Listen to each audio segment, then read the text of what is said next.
Okay, this is something a little different.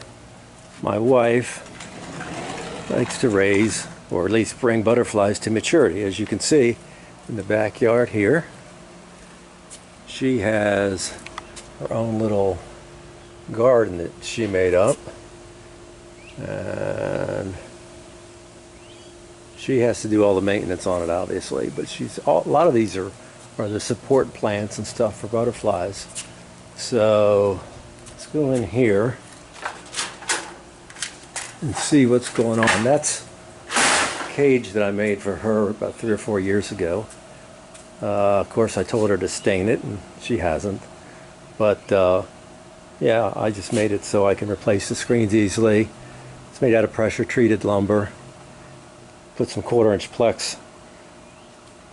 plexiglass on the top and on the bottom, so as you can see, the rain comes off of that screen and hits it. But she's been raising these butterflies. She's got there's one actually that's come to fruition right there. That's called a Gulf fritillary, and we'll release that one a little bit later. But as far as what they do is those little boogers, she puts different plants down here, and the main one we get around here is monarchs, but that's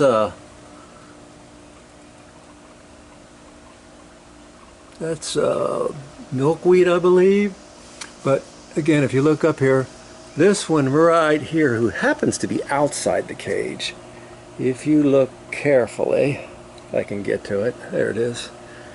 I don't know if you can see it, but in the side right there, that's actually the caterpillar over on this side right there. And then that's an area where the wings will eventually develop, where the puckering area is. I'm sorry, but it's so daggone small. But that's that, and that's what it looks like. That one was just a caterpillar, and I wanted to catch it coming up, but unfortunately I couldn't do it. But see it moving around? That's it, starting to do something in there. But that's I believe that's going to be the fritillary one as well, which is this guy right here. And the way we get them out is either with a net or we pinch them.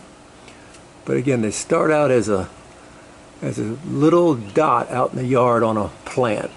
And Mary Beth will grab them and bring them and throw them in here on top of these plants down here.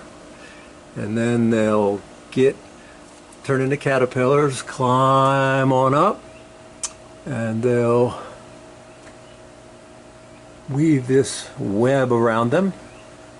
And eventually they'll turn into this guy right here.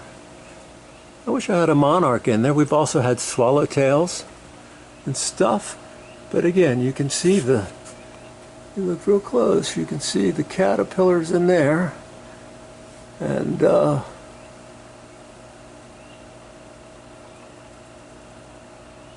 little bulging area is where the wings will come. There's also another one back here. I don't know how well you can see it. That one looks more like an acorn. Now that is the monarch. That one is so cool to watch it weave, because you can just watch it start from the bottom and weave around it, and then all of a sudden, just zoop, the whole thing is gone. And then there's some up there. You can also see the chrysalises after they've broken out of them. So if you look real closely, oh, well, what do we got here? We got another one. Hey, dude, I guess they're just popping. Oh my goodness. Yep, there's one. There's one. There's the one over there that is the chrysalis. And if you look closely, I think you can actually see the ribbing from the caterpillar on it. I just find this kind of fascinating. I mean, this thing will be full, absolutely full of these crazy things off and on through the summer. And then the monarchs, they're the red ones and kind of orangey black ones. They will all migrate to a little place in Mexico. So if you Google monarch butterflies Mexico, they take over this entire forest at one time during the year, and it's all covered in these monarch butterflies. So if you look that up, Like I said, you probably just Google monarch butterflies Mexico or something like that. You'll find what you need. But anyway, I just thought there were some kids out there that maybe you hadn't really seen, but he's moving around. Still probably working on that nest. Like I say, about 2 hours ago, that sucker was just still crawling up. In fact, you can see some droplets right here, maybe, from where it came up and left something behind. But here's this guy. Hey, you. I'd open it up and show him to you, but these guys move. If it was a monarch, I wouldn't have to do that. But anyway, I just think it's cool. So that's my wifey's little hobby that she kind of does. She's been doing it for a couple of years. And if you want to get into it, it's really easy. You can just Google all the stuff. But the main thing is you've got to have the right... Every butterfly has basically a specific plant that it will feed on. So my wife, again, she keeps them out in the yard in various places. And then she'll go out every once in a while and check and look on those particular plants. And she'll find these little dots. They just look like little dots on there, little green dots on the branches. And she'll break the branch off, bring it in here, and then she'll put it down into that mix right there. But again, if she brings in, say, the food for the monarch, she's got to have monarch food in there, which again, I think is the milkweed. And then there's 3 or 4 other ones. She usually gets this kind of stuff at Lowe's or whatever. But there's everybody having their party. And there's another chrysalis hanging down. There's that one back there. That one I know is a monarch for sure. And then, like I say, here's these guys.